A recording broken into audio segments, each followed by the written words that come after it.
Well, no, I'd like to go for a more natural look. That hairspray doesn't work. Yeah, I like it to be a little bit fluffier, and I don't know. I've been trying different things. Oh, hi!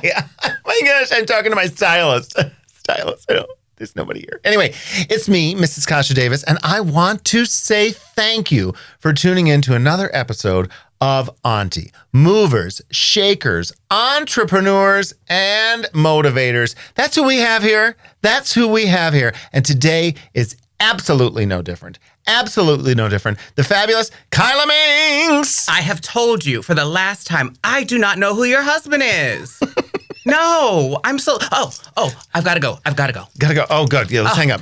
Oh, my gosh. Let's just get off of those. Oh, my gosh. Kyla Minx, look how gorgeous. How gorgeous you are. That hair You need to stop. Literally to the gods. I was going through the stuff that I was going to wear, and obviously we're in Zoom drag, which means, waist up. And then I was like, Kyla is stunning. And I'm not going to compete. Well, no, I'm going to do my thing. I'm going to do my camp. And this particular hairstyle, this wig was on season 7 and All Stars 8, and both times lost. Well, and I'm from Texas, honey, so the higher the hair, the closer to God. But I'm loving this dichotomy of high hair with gym teacher. Yeah. Or the gym teacher you always wanted. You know what? When I was in high school, my chemistry teacher was also the Legionnaire. We had a dance group. Right. She did that, and she spent more time training then than she did teaching us chemistry. So I have no idea about any elements on the periodic table, but I can fucking dance the house down a little bit. If given just Well, I would do everything I could to get out of class. And I had this one teacher, first of all, Betty Jane Caswell, BJC. Ooh. So it was BJ and Mr. Bone, which I was like... Were they a thing? They were not a thing, but you would think, there might have been something. Anyway, Ooh. I would go there and they would always get me out of class and literally tell me, you are not going to need math or science. When you have those classes, just come over to the theater and we'll write you an excuse. And in order to not get caught, go upstairs in the theater and sit up in the rafters. So I would be up with the lights, just waiting for my period the class to be over. I think that if a teacher nowadays told a child to go into theater and wait in the rafters, it would be a completely different story. It's a whole different story. Yeah, no, Mr. Bone was not interested in me. Okay, so anyway, we have so much that we want to talk about, but tell me your story. Tell me about, Texas. Tell me about drag. Tell me about, let's go back, and a little bit bio. Tell me a little bit about you. So I was born in Houston, Texas. I lived there until I was 17, and then I moved to Rochester on a whim, essentially. On a whim. My father was out of my life for 12 years. In the infancy of the internet, my brother somehow found my dad online on America Online, and we reconnected in my senior year of high school. We came up, had Thanksgiving with him. So he's here. He was here, yes. Wow. And I was the age where I was like, I don't care what happened between you and my mom. I've heard her side of the story. I want to hear your side. Right. So he was remarried, 2 stepkids. Actually, my real name is Jonathan. My stepbrother's name was Jonathan, or is Jonathan, continues to be. Right. And we're the same age. So we sort of bonded over that. I loved my stepmother. They're no longer together, but I still have a connection with her. And when I graduated high school, I just came up and was visiting, and I didn't have any plans to go to school. And they were like, well, why don't you just move here? So I did. I literally went home for 16 days, got all my stuff, moved up. And as I've grown up, I realized I actually kind of ran away. I was very scared of who I was. I've always been a very queer child. Right. And I think that even though there was never any hate in my family, there was never any awful things said or anything like that, I still felt stifled. I feel like I couldn't be me. Interesting. So I came up here and reinvented myself to be who I am. Did you feel that you couldn't be yourself while you were in there because it was Texas, or was it just a matter of you needed to go somewhere else? I think it was the fact that I was 17 and Right. I was still telling people I was bi and Right. trying to live up to masculine stereotypes in a way, completely failing, mind you, with frosted tips and Same. So it was just kind of instead of staying there and, I didn't have any plans for college. I was going to do a gap year. I figured, why not come and move up here and, just be me? Because reintroducing myself to my father and my stepmom, I was able to be more open than I had been with the family that I'd been around, because they've always known me. And maybe part of me was afraid of disappointing them or rejection. I had an uncle that was gay. He died of AIDS in 1988. That probably really influenced the work that I'm doing now in HIV and STI prevention and LGBTQ competency and things like that. Oh my, and it's so inspiring. We're going to get to that, but tell us more about like what it was like. You moved here, you came to the Rochester community, and you were able to basically come out as you. Yeah, I just, there was never any question, because there were no preconceived notions of who I am. Everyone was meeting me for the first time. Right. So I could just be me. Right. And then that's how I started getting into drag. Destiny Spice and I, she claims we met for a hookup. I never intended to hook up with this bitch. But these things happen. But we met in an instant like friendship. And she was doing drag, and she was my age. So she was a young drag queen living on her own. Like, she was like doing things that I didn't even envision for myself. Right. And so, got to be familiar with the drag scene. You met like Dee Dee Dubois, Samantha Vega, who's my other drag mother, and some other people. And they kept saying, why aren't you doing drag? Why aren't you? You're so pretty. I was much thinner then. Like, I was literally I was a 28 waist at that time, twink body. Wow. And I was like, I never wanted to do drag until I was absolutely ready. I never wanted to be that girl that people were painting or couldn't rely on myself. Now, if I was going to be busted, I wanted to be busted on my own, by my own rules. Yes, I get it. And by that time, my stepmom had said to me, if you're going to live here, let's try to get you to college. So that's the other thing. When I was in Houston, I was in gifted and talented programs from the age of 10. Right. So I was too smart for my own good in a lot of ways. And when I moved here, we went to Brockport. It's a state school here in the Rochester area. And my stepbrother was so pissed because he, applied, he got in, whatever. But I just went in, showed my transcripts, and they're like, oh yeah, you can come in. And you don't have to take this math class. You don't have to take this English class. You don't have to do this. And he was like, why the fuck do you have... And I was like, sorry, I'm better than you. I just can't tell you. Well, what a great family that everybody was welcoming, everybody was supportive. Yeah. And pushing you to do your best. Yeah, and even when I started doing drag, my dad would come up, poor thing, did not know how to tip, would just have wads of money in his hand, just handing it to me, and I'd be like, thanks, Dad. Thanks, Dad. And like, just so super supportive. And sometimes I have like a sliding doors moment, or like an alternate universe, like what would my life have been like if I had stayed home? Would I still be the same person? Would I still be doing drag? Would I have, pretended more and perhaps like knock some girl up in an effort to pretend when I didn't, when I don't think I needed to, but I never felt super safe, if that makes sense. Okay. Like, again, there was no negativity, but there was no super positivity either. And on my 40th birthday, I sort of was like drunk and unloaded all of this on my poor mother.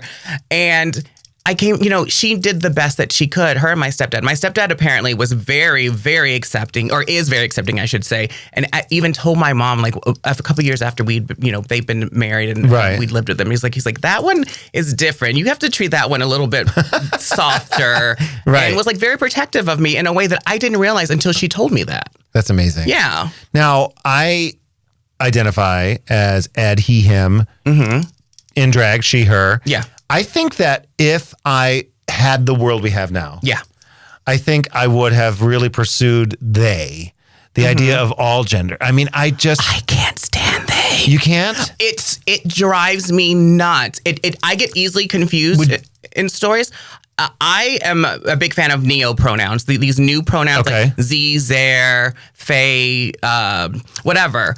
But queer. Queer, yeah. But I mean, queer was a bad word. When I moved here and I started doing the work, when I started in 2012 working I actually started as an assistant in the program. Right. All I wanted to do was be somebody's assistant. For some reason, that was my dream. I just wanted to tell people what to do and be reliable. And so I started doing data entry and stuff. And that's how I got into that work, because I was in the division that did prevention and outreach. So it was called Community Health Initiatives at the time. And so they were doing all the testing. They were doing all of the education. Right. And I was just doing all the documentation. But through reading the paperwork, I started to learn more and more about that world. And I completely lost where I was going with this story. Well, I think what we're getting at is just the idea of how it's different now. Oh, how yes. The idea of queer and they, them. And so doing that work and then eventually becoming a tester and then becoming the coordinator to oversee that testing and then becoming a manager, I've met so many different people with so many different relationship types, preferences when it comes to sex. And through my testing, some people I've literally stopped after we're done and be like, do you mind if I ask you a couple personal questions? You can completely say no, but I don't know about this thing. I had this and very lovely conversation with this woman about polyamory. Right. Because I, maybe it's from Texas, maybe it's, the generation that I'm from, but I was like, how can people be in open relationships? I had no idea about any of that either. I mean, I had no idea. I grew up in the 70s and 80s when, if you were anything light in the loafers, you just stayed in the closet. Oh, yeah. You know what I mean? So, and this is Scranton, Pennsylvania. So coming here was like Oz in a different way than you, but also like I was able to figure it out. And for Rochester being a city the size it is, it's so gay. It is so gay. Why do you think? Do you think it's because of like Eastman and Kodak? I don't know if it's because of the colleges. So we get a lot of influx of different students, especially international students. But also we have a ton of arts too. Yeah. Like I feel like, again, for the city the size of Rochester, we have a lot of theater companies. Like there's theater companies, but then the music at Eastman. There's music. We have the Jazz Fest, which is one of the biggest festivals in the world when it comes around. I mean, when people say that there's nothing to do here, they're lying. They're totally lying. So much to do. They're totally lying. But that cultivates, What was your major when you were at psychology? Psychology. Crazy knows crazy. Well, I don't know. I think it's fascinating. I think also. Now, when you went into the idea of working with HIV and STI and Hep C prevention, did you know? You said you went in as an assistant. Yeah, so I did. That was not a goal. It was not even on my radar. I had worked in food service all through college. Right. My dad owned a restaurant called Chilangos in Spencerport. I worked there, made so much money there. Good. Good, bad. Early 20s, making that much money and spending it frivolously, literally going out, drinking it, coming back to work hungover, going back out, drinking it again when your liver can handle it. But when I got tired of that, again, I want to be somebody's assistant. I want to be an assistant. And before I started working at the agency, I worked in a church for 5.5 years. What did you do there? I was initially hired to be the assistant to the rector at St. Paul's Episcopal on East Main, or on East. Right. But the lady who was in that position before me didn't like the job she left for, so she came back. And they liked me so much, they created a front desk position. So I would, welcome the people in. I would answer phone calls. I essentially was her assistant. Right. And then eventually I started to put together the newsletter for them and then the Sunday pamphlets that they would do and everything like that. So it was, I got, for sitting at that front desk at a church, you would not believe some of the things that I got very good at not hearing, which was really helpful when I moved into healthcare field because HIPAA laws, and how small the community is here, you would test somebody and then see them potentially at the bathhouse the next night and be able to be like, right, don't know you, never saw you. But it sounds like you were this youth coming to the Rochester area, just like learning, exploring. And how has that affected who you are? I still like to learn. I still love, people I have this reputation of being the queen of mean or like a bully, a villain, whatever. But when push comes to shove, I like this sort of thing. I like talking to people. I like getting to know them. Whenever gossip has happened, I am not one to start spreading it. I am one to go to the person and be like, I heard this. Yes. What is the truth? You're not afraid to speak your mind. You're not afraid to ask a question. No. And we have had, in our time knowing each other, I mean, my gosh, since I moved here, is like I probably around the same time. Yeah. We've had a couple times where we go at each other, but I respect that. Yeah. That was immediately like, I like Kyla for that reason. I like the fact that we can disagree, or you know what? Have you ever thought of it this way?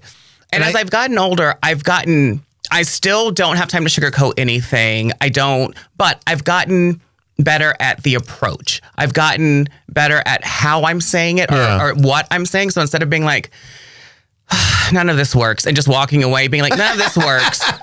But if you do this, if you do that, right. if you do this, whatever, handle it. And my sobriety program teaches me, is it necessary? Is it kind? Is it helpful? I mean, because sometimes for me, I would just jump right out and say stuff. Yeah. And very similar. And that comes from partly my upbringing, but also management.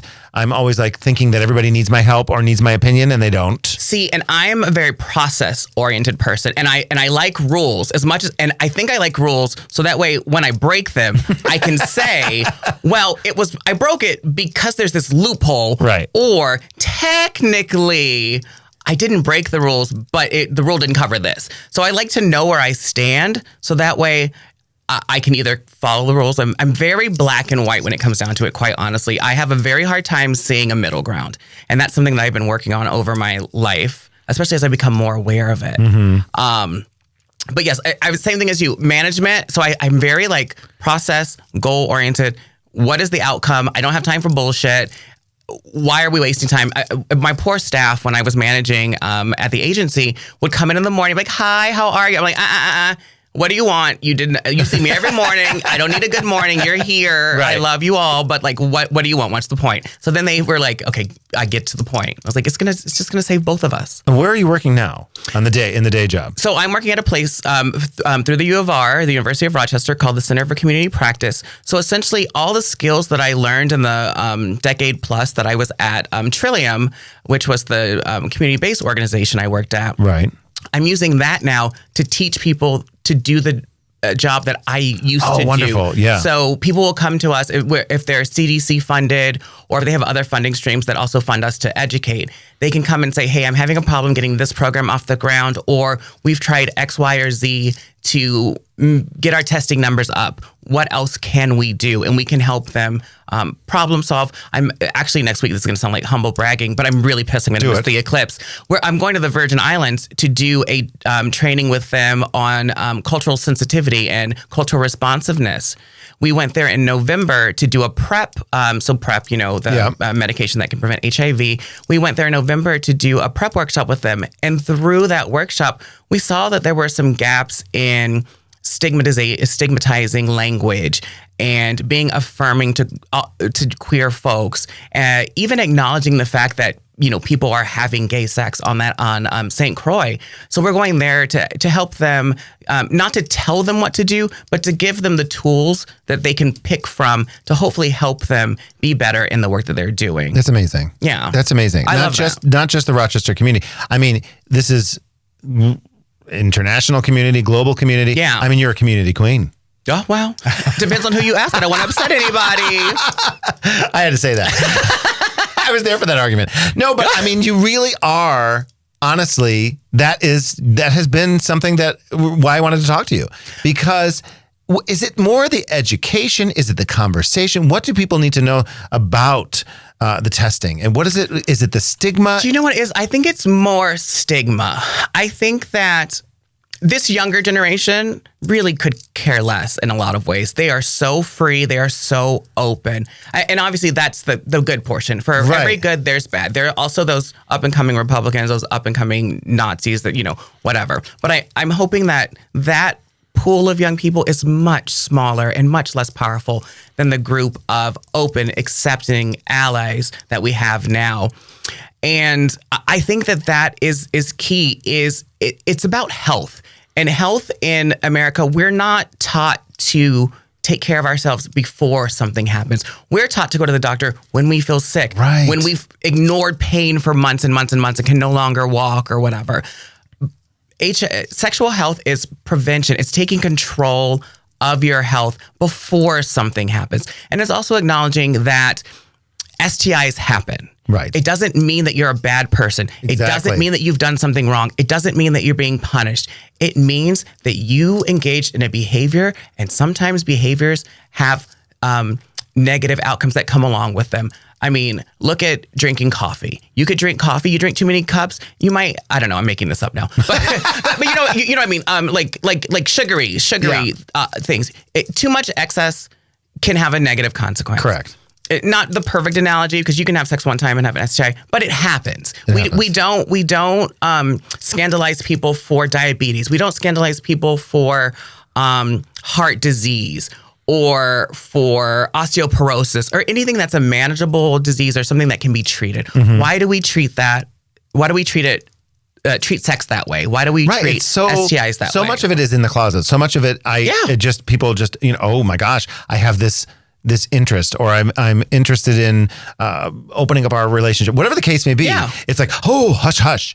And I love that you are just so confident and the ability to be that community person where you're outperforming the clubs. People can talk to you, can ask you questions. You're obviously working in the industry, helping other people. The industry, is that the right word? I work in the industry. You work in the industry. Well, just educating people on how to have these conversations. I mean, and of course, I'm not perfect either. I myself still don't understand open relationships. It's not how I'm built. I'm realizing it's a me thing. Correct. It's just the type of relationship that I cannot see for myself. I have contemplated it with exes, have tried it. It doesn't work for me. It doesn't work for me either. Mr. Davis and I always giggle. We're like, it's like, it'll get things started to have the conversation. Yeah, like, what will get started? It'll get my fist started. Well, that's what I say. If we say like, this might be the idea that we'd like to have this fella over or whatever, and then talk about it, and then all of a sudden the movie goes on, and then we're going to bed. I'm a horribly insecure person, and that's what it comes down to. I think performers are often. Yes, and I need validation. I need reassurance. And I'm not going to get that if I know that you're fucking somebody else. And there's no room. We have a big dog. Our dog is 90 some pounds. There's no room in the bed. Okay. So you're performing. Do you have drag children? I do have drag children. I have 2 drag children. I have Aphrodite and I have Onika Konda. The Minx name does not get passed down, just like the Vega name did not get passed to me. But I'm a very hands-off drag mother. First of all, I don't sew. I don't do hair. I haven't worn a real wig. When you walked in, I was like, wait a minute. And you were like, no, this is a topper. This is a topper. 10 years it's been? Over that. Since maybe the first couple of years. You don't like to hear this, but you are very beautiful. And it's not that you don't like to hear it. It's tough sometimes to take a compliment. You have very beautiful, and your makeup was always good. But it has gotten like mesmerizing. Really, truly. And it's just incredible. And so it works. And I feel like any of us, all performers, we should always be evolving. Yes. We should. YouTube is so available now. How lucky these young kids are. Oh my God. Do you remember how hard it was to find? And you're a lighter, fairer skinned queen. Finding makeup was even harder for me back in the day, and much less affordable makeup, and affordable makeup that works. Right now, they have so many options. Wet n Wild, $5 palette will last you forever because it's amazing quality now. The quality is better. There's so much more out there. But I appreciate you saying that. I try to change things up. I can't. For a very long time, it was the same eye. It was always a purple thing, a black crease, a big wing. But I got bored with that. I got bored at looking at that. Lately, I felt very stagnant in drag. But you take your time. How many hours for you to do your makeup? This took 3 hours. Yeah, you take your time. And I have a process, There's a process. You're meticulous. It's art. I've seen the photos and I'm like, that's not, we all do a little. Yeah. But it's not like, it's beautiful in person. Yeah. And hand to God, all I do is Facetune. I do the one hit on the auto fix or whatever. Right. And then because my hair, receding, I'll do a little bit of patch in here to round that out. That's all I do. I don't like super over-touch photos because people have fucking eyeballs. They can see you. They're gonna come to the show. Well, and so I like some over-touch. Like I said, it's like when we were getting ready, we got your mug ready and Fitz just was like, oh! That's the reaction I'm looking for. Everybody wants to be zhuzhed up. Everybody wants to be a little bit better, but don't turn yourself into a Pixar character. Yeah. No. I'll never forget. Is it Edgar? Yes, Edgar. Vega and I were on stage. And so Samantha Vega is a legendary queen here in Rochester. And she and I were hosting or co-hosting Pride at one of the, I think it was MLK at that year. So So Photoshop or Auto-Tune, whatever it is, not Auto-Tune, Photoshop. Facetune. was just out, and we looked literally like cartoons. So he holds up these 2 photos and he's like, but where is she? Where is she? And I was like, I love you, because it was just funny. You know what I mean? Like, call us out. I love that. And Vega was like, oh, I was like, oh, don't get mad. It's like, well, you know, they have a history, so. Well, they have a history, yeah. But it's just the idea that it's interesting. So much of the industry continues to change. When we first started, I remember I always went for the like, you know, kooky, campy kind of stuff. And I would shop at the Goodwill and I'm like, Steven, I don't know what I'm going to do. Like, because I don't sew, and everything was like, I'm broad. So nothing ever fit. And it was the craziest thing. Tell a little bit about your experience with Naomi. Would she be a drag mother for you, or? You know, I wish that I had not let rumors about who Naomi was, about what Mothers was, scare me. Because I had heard, you know, she was very strict. But she wasn't. No. She was like me and you. Yes. She was direct. She was direct. And I never in a million years would have imagined I would become as close to her. And in fact, the other day, we were talking about her the other day, and somebody says, you know, she loved you so much. I'm getting goosebumps right now. Yeah. And I said, she is and will always be so deep in my heart. And she will be a person that when I am accomplishing anything, when I am changing things up, when I am contemplating a move or something, I will think about what would she say? Yep. What would her advice be? And it's very helpful. It's very comforting. She's an angel. She's there with us. I can't say enough. It without getting emotional, people will never understand. And as I've gotten older, I want to be more like that. Yes. And I imagine we all do, that people that knew her do. And I think that we can. You do it in a kinder way. You lead with kindness. Not always. But I know what you mean. I think we both do in our own personalities and in our own ways. And I think even just the idea that we continue as a community. The Rochester community is very special where, yes, we'll cut each other and shade and all that kind of stuff. That's fun. And I've always said, though, the Rochester community, we are sisters. We pick at each other like sisters. Right. We can pick at each other, but don't you pick at us or we're all coming for you. Right. And and honestly, Naomi, I have a photo of her that is, I think it was Kiki's from her something with Miss Rochester. I took it. I saw it. I stole it. I did. I took it, and then it's in my drag room, and I'll never forget some of the mess. Like when I first started, she's like, don't try and look pretty. She's like, just be you. You're a drag queen. You're like, and she would coach me and love me, and then as it got closer to her passing, she and I had this passion for Tina Turner, and I have in our house, we have 2 movie posters. The What's Love Got to Do with It, and the Mad Max.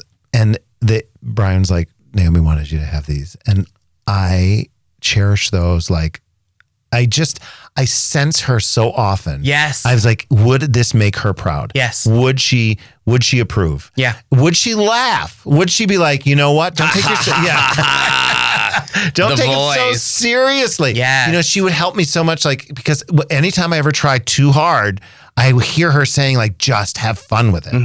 And truly, as somebody who was there for in the community to support and sometimes to challenge. Yeah. Just challenge all of us. I was going to say, she didn't put up a bullshit. Nope.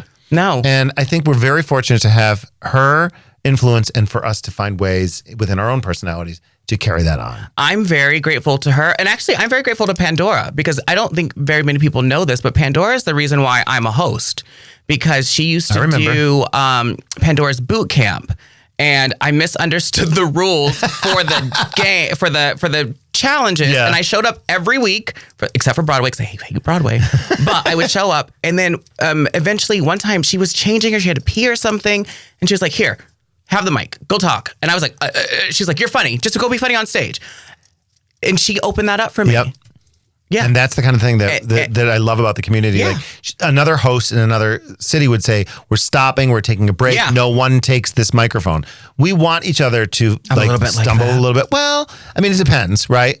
But you have your shows and you have your, one of the shows that you're doing is like a talent type show. Do you know what I realized? And somebody pointed this out. And even before I had any business doing it, basically every single show I've had except for one has always been a competition show. Yes. And well, you're supporting other artists and bringing them up like that. I love that.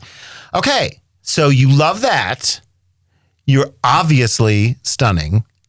I don't know. When are you auditioning for RuPaul's Drag Race? I knew you were going to ask me this. This is my audition right here. So y'all look at this. Y'all look at these. Yeah. I mean, put me on. I think the perfectionism can get in the way. Do you know what it is? It's perfectionism. It's that insecurity again that we talked about. When I think about it, my heart starts to race. I get sweaty. I get anxious about it. And it scares me. And the competition, I worry about what are people going to say if I don't make it further than you or further than Darian. Well, it's easy to make it further than me. Shut up. But you crack jokes about how, left, what were you, 7th place? I don't even remember, but not you're great. So memorable. That's at least what I would want. Even if I go home first, I would want to be memorable enough. Like Gothy Kendall now she was first out. She's the pork chop of the UK. Exactly. And she's back. But do you actually think that I wouldn't be there to help you I know that this entire community I know that most of the community would rally and would love to. I have to get out of my own head. Yes. And honestly, back with what you said earlier in the conversation is like, you wanted to be able to you weren't going to do it until on your terms. And you have to do things on your terms. You should not be forced into it. You have the support. And I've gotten closer. You have the talent. Yes. I know you have. Because I keep texting you and saying, I'm going to do it. And then I don't. And then I avoid you like a dog that's done something wrong because I'm like, I can't tell her that. No. I think what's important to know about the experience with RuPaul's Drag Race, whether this is for you and I or for anyone listening, is that it is this opportunity that helps you to take the things that you're doing on a daily basis to a larger audience. And so the advocacy work that you're doing, the prevention work that you're doing, and then of course the artistic work. And then you make different connections and you're able to do different things. Is there rejection? Yes. Is there shade? Yes. Is there stress? Yes. And so all that stuff we can prepare for, but you still will experience, and it would be tough. See, and at this time, I feel like I'm still, even in Rochester, trying new different things. Like I've done a comedy with you all a couple of times. Yes. And then I've been doing a comedy with Stand Up for Drag during the Fringe Festival. I did actually 2 comedy shows during Fringe. So I did that. And then I did the queer comedy show with Tootsie Ballerini. And that's been really fun. That's a different avenue. It's just hosting longer. Yes. And totally, because we're funnier than we think we are. Yeah. But also, and we've had, what's the funniest thing on stage? The truth. Yeah. So if you're telling truthful stories, they're hysterical. Yeah. In our different experiences. But you also just created a new show that I think I'm fascinated by because, we all do the impersonation show or the drag show that's going to do, the Beyonce music or whatever's popular or brunches. But you've got this new concept where it's like, it's a little bit talk show. It's a little bit talk show. It's a little bit podcasty. It's a little bit storytelling. It's called Confide in Me on the Kyla Minogue song because I love Kyla. Oh my gosh. And I need something different. I love it though. I'm 41. I can't, no shade to anybody. I love being at Roar. I've loved club atmosphere, but I'm not always feeling upbeat, happy, loud. Well, I think because of my sobriety, one of the things not that people don't drink at brunch. Obviously, sometimes they drink more. But the daytime, they're there for the show. They're there. Sometimes when people go to a nightclub, they're not necessarily there for the show. They end up liking the show, but sometimes nightclubs, not necessarily Roar. So I am gravitating more towards the positivity talks and the brunches and things like that. So as we get older, it evolves. I love this concept. Yeah, I've never heard of this before. I don't know about you, but when I started doing drag, I was drawn... I don't know if you probably remember too, but queens had personalities. Right. Not that we don't have personalities, but when everyone's doing the same type of music, you lose that uniqueness. And I remember the girls, I remember Ambrosia being Ambrosia, Aggie being the elegant, statuesque always. Right. Naomi being beautiful, but also getting so shit-faced she'd roll on the floor and be like, my pussy is burning. Personalities, Cookie Crisp being hilarious. The pickle, when she ran around as a pickle or something. Yeah. When her and Pandora did Edie, Eddie, Adina, and Patsy, Eddie and Patsy, from Ab Fab. And so Sasha Sachet doing a number that included the song "You Dropped the Bomb on Me" that could never be done some these of the days. things. There's some of the Darien Lake songs. Darien, but I feel like that's lost.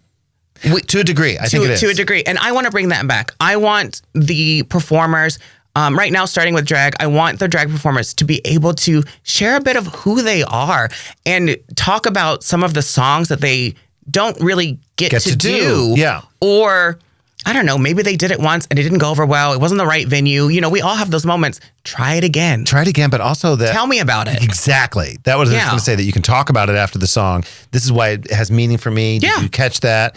And I think, and it's a smaller, is it a more intimate crowd? It is literally probably the size of this room, maybe twice as big going that way. Right. So it's a nice intimate crowd. Nice intimate space. And I want to hear from the audience too. Right. I want to have my little Wendy Williams, how you doing moment. And Wendy. And it's going to evolve. I don't know what I'm going to say. I never know what I'm going to say. But I know I want to have a good time. I know that I want to bring people together in a different space. I know that I want the queens to show a side of themselves that maybe people don't know. Yeah.